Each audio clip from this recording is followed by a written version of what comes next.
Hola, ¿qué tal amigos? Como siempre ya saben, cada semana tenemos un cafecito y hoy nos encontramos desde Amor Perfecto, que es de esos sitios mágicos del café aquí en Bogotá, donde les he dicho que siempre venimos a tomarnos un delicioso café.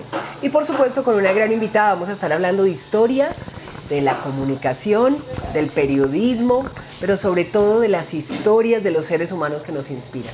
Así que bienvenidos a tomarse en este delicioso café.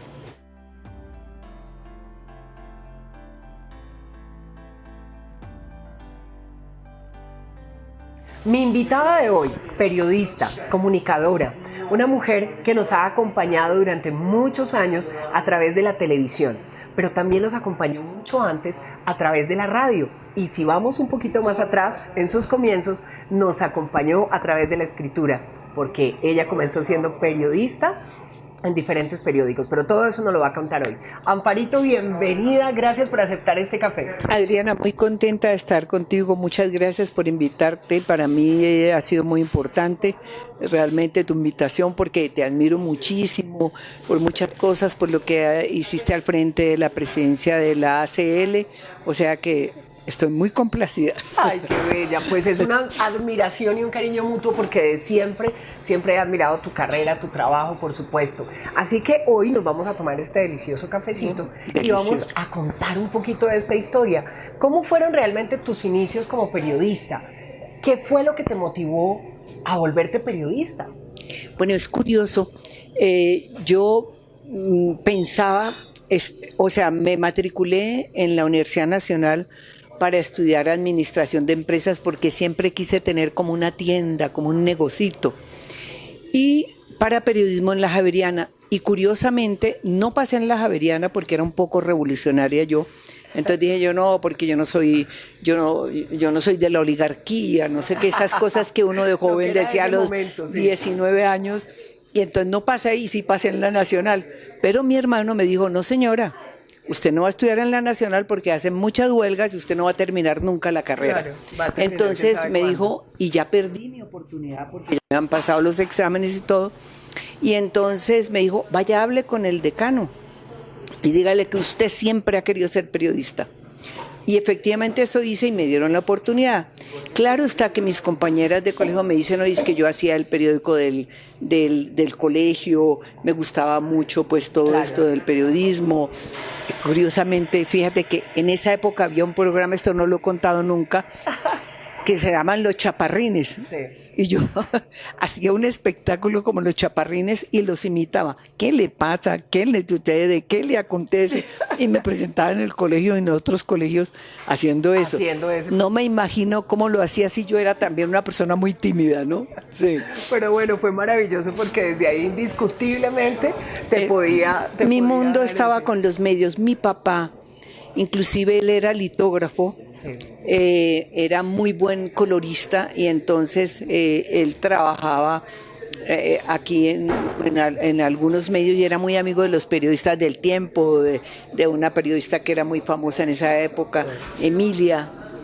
Y entonces a él le gusta mucho leer el periódico y hacer con estos como los lingotes, ¿no? Cuando estudié en la universidad nos dieron clases en el SENA sobre artes gráficas, hicimos 6 meses y salimos con título de experto en artes gráficas. Mi mamá también estuvo muy metida en ese mundo de la encuadernación, de hacer los cuadernos con toda la litografía, todo eso. Mi tío era uno de los mejores litógrafos, tenía la tipografía Camargo donde se hacían las tarjetas, o sea, que siempre estoy untada de tinta. Claro.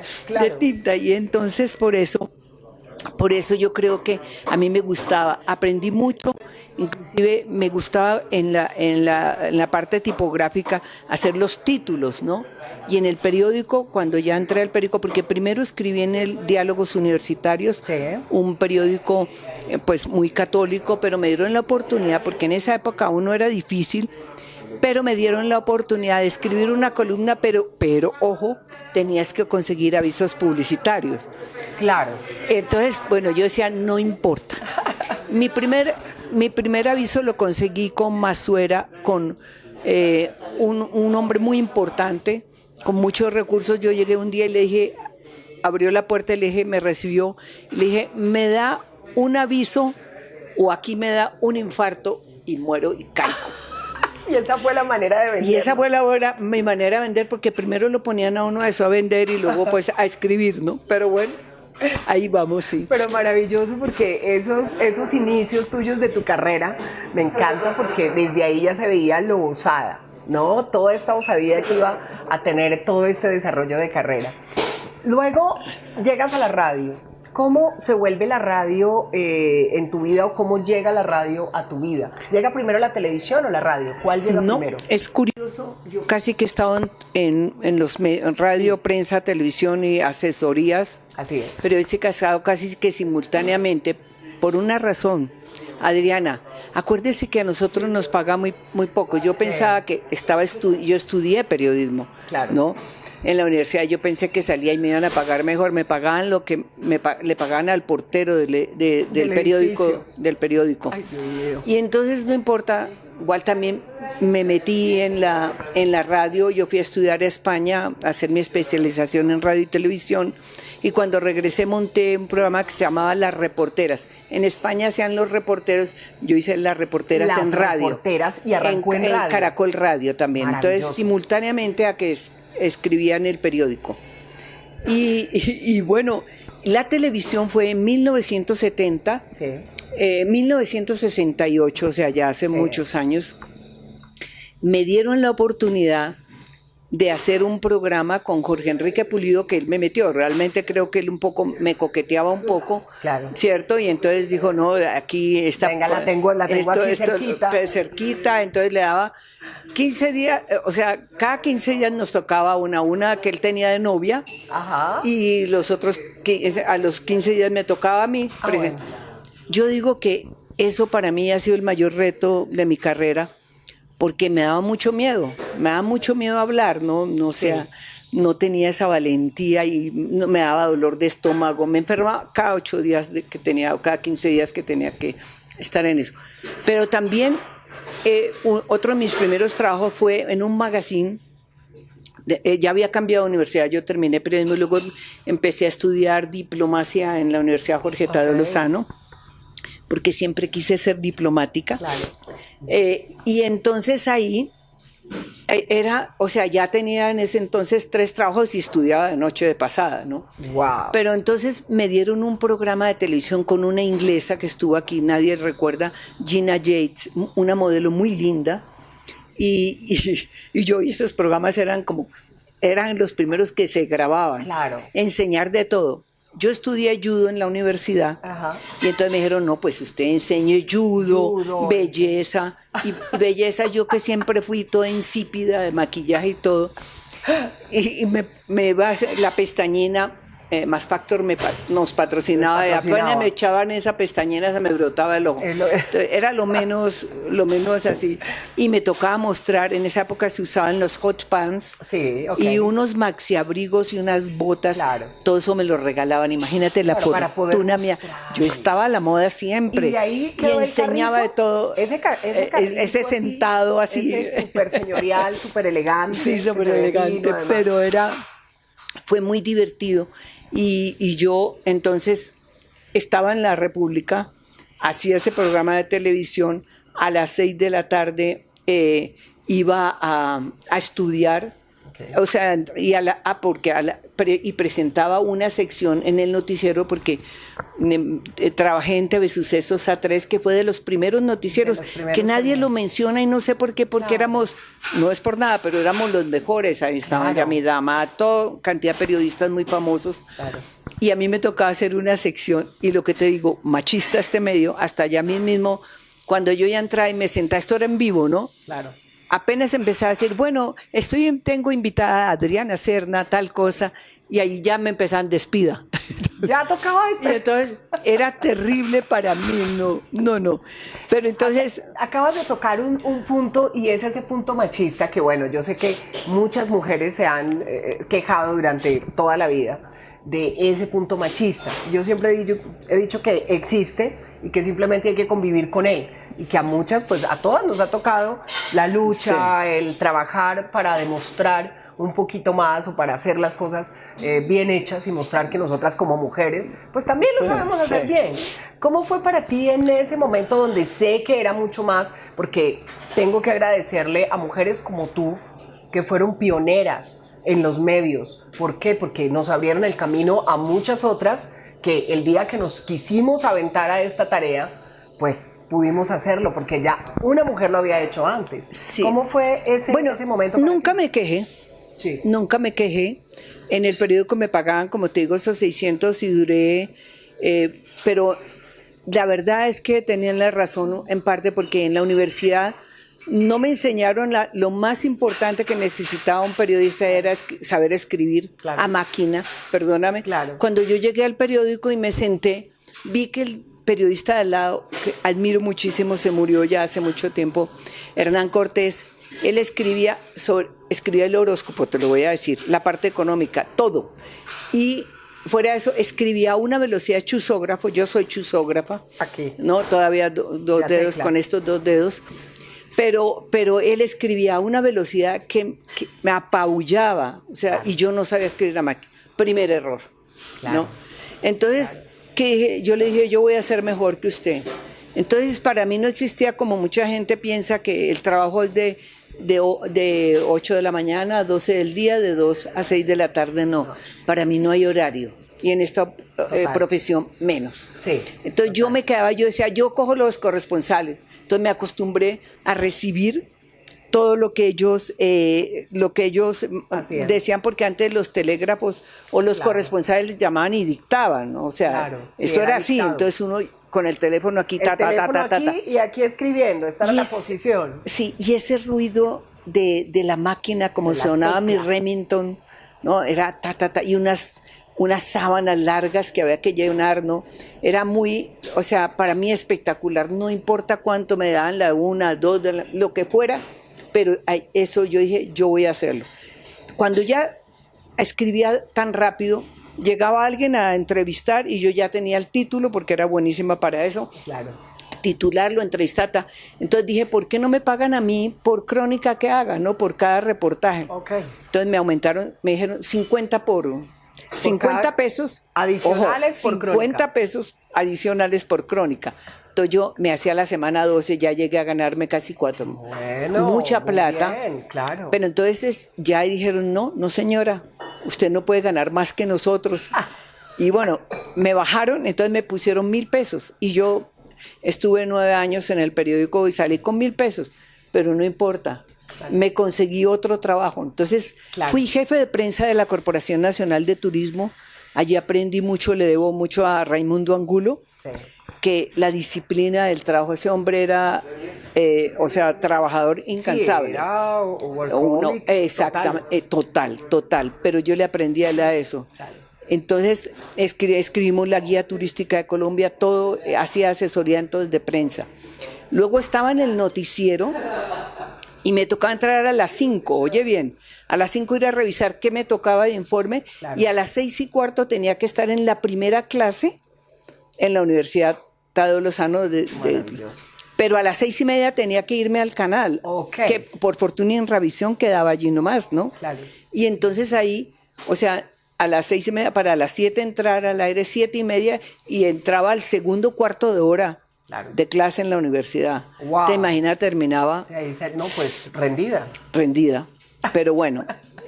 Pero eso también te permitió formarte en este medio que era un medio duro y que solo era un medio duro. Y yo pienso que, o sea, yo pienso también que no hay que quejarse. Todos sabemos, sí, las mujeres sabemos que nos toca cocinar, lavar, hacer oficio en la casa, sí, de total, todo. Hemos acostumbrado a nuestros hijos, a nuestros esposos de una manera machista, porque la colombiana es querendona, sí, es dulce, es amable, y nos gusta. Y le gusta a uno atender, porque no le voy a cocinar, le hago tal cosa, ¿no? Sí. ¿Sabes? Ya que hablamos aquí, una vez fui a un congreso, fui a cubrir, me contrató Jackie Samper, sí, para cubrir, ayudarle en la cumbre de esposas de jefes de Estado, wow, de América. Okay. Era un evento, mira, para mí fue maravilloso. Y en ese era solo mujeres. Y me tocó en mi habitación una mujer, o sea, una feminista de las duras. ¿No? Y me decía, en mi casa se come a las 8 de la noche. Y si no está, de malas. Cuando llega, él se sirve. Yo sí, le decía, yo sí no. A mí mi esposo me dice como a las 11, qué delicia un sanduchecito. Ay, qué maravilla. No, y me para y ¿cómo así? No. Yo le decía así, y esas cosas, ¿no? Que uno pelea con el esposo, y yo hacía todo el show, y me acostaba como en el piso, a ver si el hombre me decía, no, mira, sube, ven, no, mi amor, súbete, no, no, para robar nada. Nunca me rogó, pero entonces me tocaba, y yo hacía, después he pensado, qué absurdo, yo durmiendo ahí. En el piso, hasta con frío, y el otro ya durmiendo. Y yo le contaba a esta niña, le decía eso, y me decía, yo sé no, él al piso o al sillón, ¿no? Yo decía, sí, oiga, yo no he podido hacer eso, ¿no? Deme la receta porque yo no la logré. Sí, no lo logré. Pero ves, son de las cosas que uno va aprendiendo y bueno, ya nos fuimos así. ¿Qué haría yo con quejarme hoy? Sí, pero desde luego que es duro. Mira, en esa época a las mujeres solamente las dejaba año 68, que entré al periódico, cuando yo todavía estaba estudiando, y a las mujeres les tocaba solo la parte social o cultural, ¿no?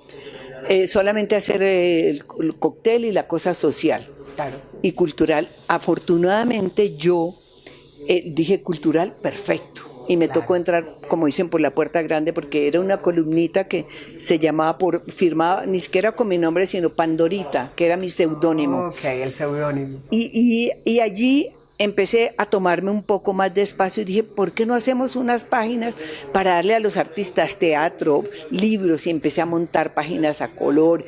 Y todo eso así fue para mí una de las mejores experiencias de mi vida periodística. Pienso que ese es un sector en el cual a ti te aporta, sí, ¿no? Total. Con los años he sido jefe de redacción, casi subdirectora de noticias, sí, todo eso. Pero donde he estado pues con todos los personajes, he tenido oportunidad de entrevistar a Fidel Castro, el Papa, cantidad de personajes todos importantes. Justo en esos personajes yo quería ahondarme contigo, y de todas esas personalidades, porque has tenido la oportunidad, como bien lo dices, de tener a muchísima gente muy importante a nivel mundial sentada a tu lado entrevistándola. ¿Cuál de esos personajes sientes que te dejó algo especial? Sé que de pronto son varios, porque uno con cada personaje tiene algo, pero que tú recuerdes. Con todos aprende uno, ¿no? Sí. Yo pienso que la persona con quien más aprendí, que admiro muchísimo, fue al presidente López Michelsen. Sí. Un hombre tan inteligente, reflexivo, y no porque hubiera sido el más bueno, o sea, siempre me apoyó, sí, pero también me regañó, claro, ¿no? Y me exigió. Yo no era ni siquiera, yo era porque era fanática, me sabía sus discursos, todo, y yo también le decía a él, ¿no? Mire, presidente, ¿por qué no hacemos tal cosa, tal otra, ¿no? Entonces claro, siempre me apoyó en muchas cosas. Pienso que para mí fue también muy importante conocer Fidel Castro, porque sí, en mi época de estudiante, pues yo fui medio revolucionaria, claro, también. Claro, tenías ideas revolucionarias. Sí, fui del, pues eso es lo normal. Claro. Fui del grupo Golconda, ajá, ¿cierto? Con los curas que vinieron de la liberación y que claro, te enseñaron, pero enseñaron algo que me parece importante y que hoy no vemos, ¿no? Sí. Hay que construir una casa, algo para que otro viva, ¿no? Sí. Repartir, que no haya poder dar. Mira, nosotros hacíamos campañas de alfabetización, iba a enseñarle no tanto la religión, como fíjate claro, que cualquiera pensaría que porque los curas enseñar a rezar, no, enseñar a escribir, al anciano que no sabe, a la gente, en esa época había mucha gente analfabeta, enseñarles todo eso, ¿no? Maravilloso. Entonces, pues yo siempre pensé también que la revolución cubana y todas, claro, esas cosas eran buenas, cambiar para que todos tuvieran.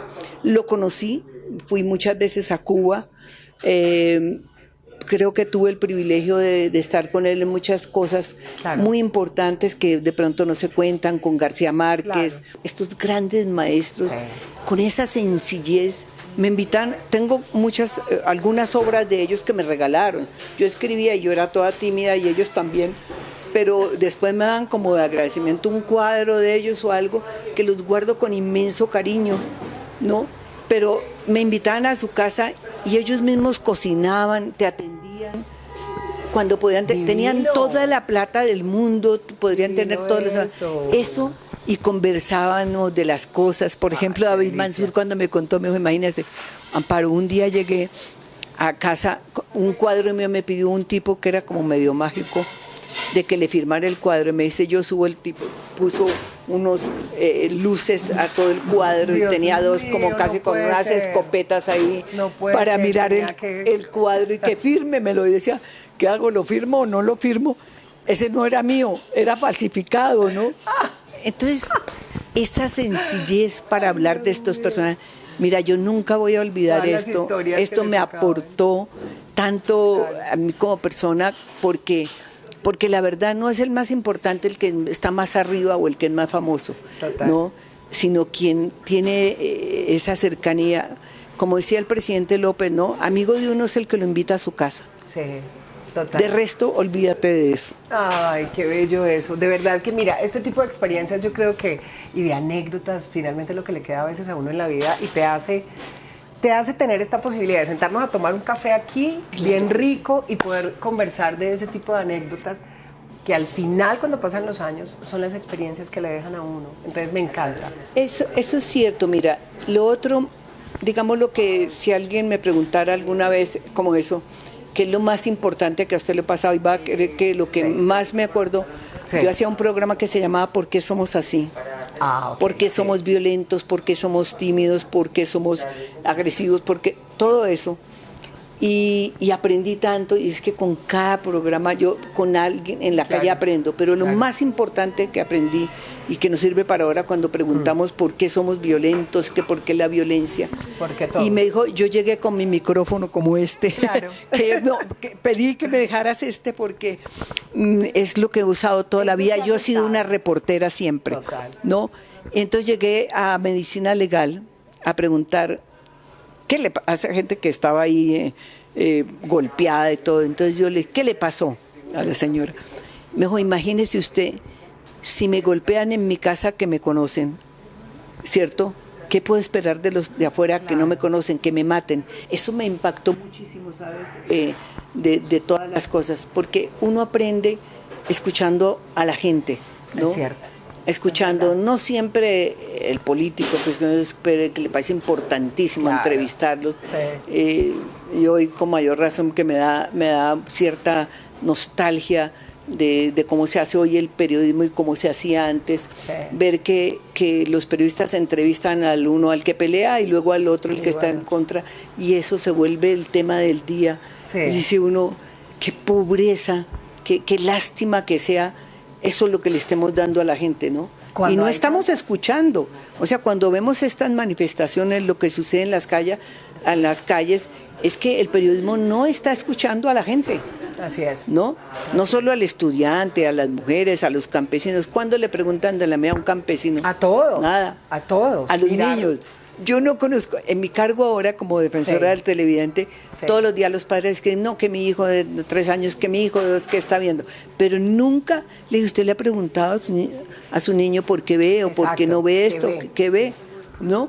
Pero nunca, todos hablamos por los niños, por los jóvenes, pero nunca les preguntamos nada. Entonces, ¿de qué estamos hablando, no? Escuchar, lo que siempre he hablado en tantos momentos, y es que a veces el oído se vuelve mucho más importante que la misma voz o que la misma boca, como digo yo. Entonces siempre el pensar antes de decir, antes de hablar, pero sobre todo saber escuchar para poder tener cómo argumentar y cómo responder el día de mañana.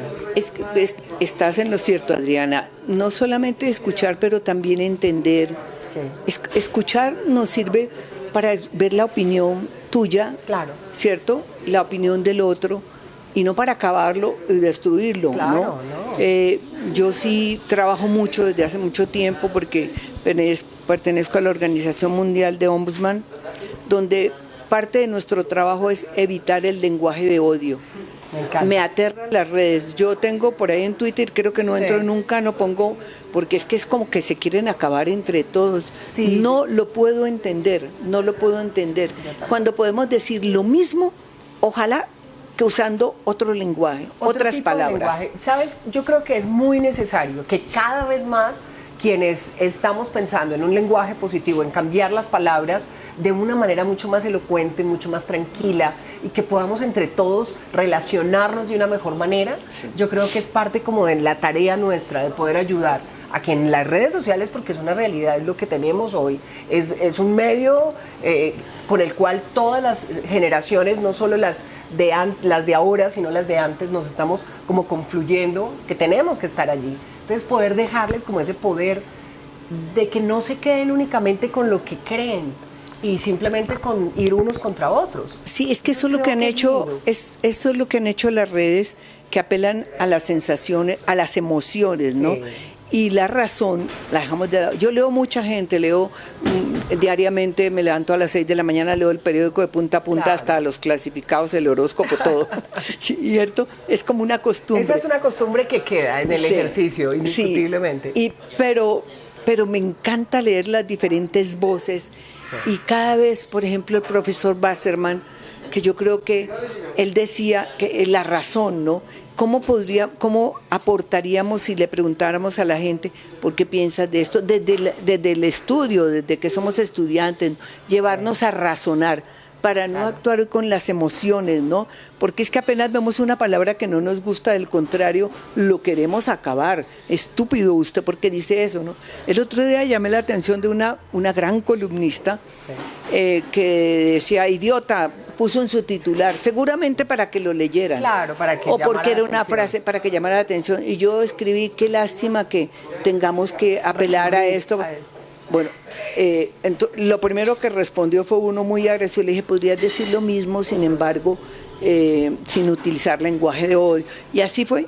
Y yo creo que ya nadie me escribe con lenguaje, por lo menos en Claro. Facebook, que es lo único que yo, Claro. digamos, que manejo, de pronto Twitter, de pronto Instagram, Sí. pero no uso el Twitter porque me enferma.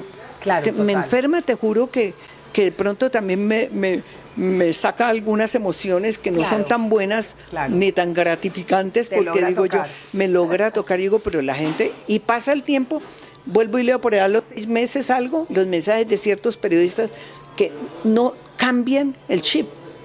No estamos evolucionando, sino que siempre es lo mismo. Porque el periodismo, lamentablemente, Ariana, ahora se volvieron más activistas que periodistas. Claro. Y entonces cuando estamos haciendo eso, un periodista, yo creo que no es ser obsesivo, debería ser obsesivo en la investigación, Sí. más no en el pensamiento, o en porque su no cambia, es posición. como si no pasaran los días, como si el día no ocurriera nada más o no evolucionara, Claro. como cambian las cosas, ¿no? Su postura personal también. Su ¿no? Hoy en postura día personal. Hoy en día a veces prima más la postura personal del periodista y creo que en eso sí o sí el periodismo debe ser imparcial porque estamos comunicando, estamos contando algo. Sí. Entonces la opinión muy personal creo que debe ser personal, como su nombre lo indica, para cuando estamos tomándonos un cafecito o hablando con los amigos, que ahí uno puede decir lo que piensa de X, de Y, de Claro, Z, ¿no? pero el periodismo tiene una responsabilidad muy grande. Total. Los periodistas son orientadores de opinión, entonces la gente le cree al periodista. Hoy en día ya no le creen a nada, porque le creemos a lo que pone el familiar, el amigo, A lo que dice el y uno, las a lo que fake dice el news, otro, y de ¿cierto? cómo se va haciendo. Los falsos rumores. ¿Cómo cuesta trabajo? Yo, ¿cómo hablo con todos los taxistas cuando voy en el taxi? Y le pregunto, bueno, ¿y ustedes cómo le van? ¿Qué piensan de las protestas? Que no sé qué. Y no puedes cambiarles el chip. No, nada, eso es muy difícil, ¿no? Pienso que tenemos que aprender a razonar. Claro, hacerlo más. Pues de verdad que ha sido muy amena esta charla. Muchísimas No, gracias a de ti. nuevo por haber aceptado este cafecito. De Con verdad. mucho gusto. Yo ando feliz y bueno, realmente creo que nos queda una gran enseñanza y nos queda un gran aire de lo que tiene que ser realmente el periodismo. No, muchísimas gracias a ti de verdad por darme esta oportunidad de conversar con ustedes sobre temas que uno en general nunca habla, ¿no? De atrás y de las cosas, de cómo uno se forjó y bueno, y toda esta experiencia que le va quedando a uno en el oficio. ¿Cuál sería ese consejo para esas nuevas generaciones de periodistas que están hoy saliendo y que ya están comenzando sus carreras? Que por favor, les suplico que investiguen, que no se queden con una sola versión, no permitan que la agenda informativa la marquen las redes sociales, por favor, vayan más allá, no tragar entero. Ese sería mi consejo. Eso me encanta. Bueno, ustedes ya saben, esto es un café con Adriana Serna, ya saben que cada semana tenemos un cafecito recién colado. Si les gustó, sencillamente nos dejan sus comentarios, nos los envían, y si les gustó, simplemente dan un like, y adicional, por favor, lo comparten con otras personas. Aquí estamos, este es un café, yo hoy feliz, me quedo aquí. Gracias. Y hoy, como les conté, estamos desde Amor Perfecto, que es un sitio espectacular en Bogotá para degustar el mejor café que hay. Gracias a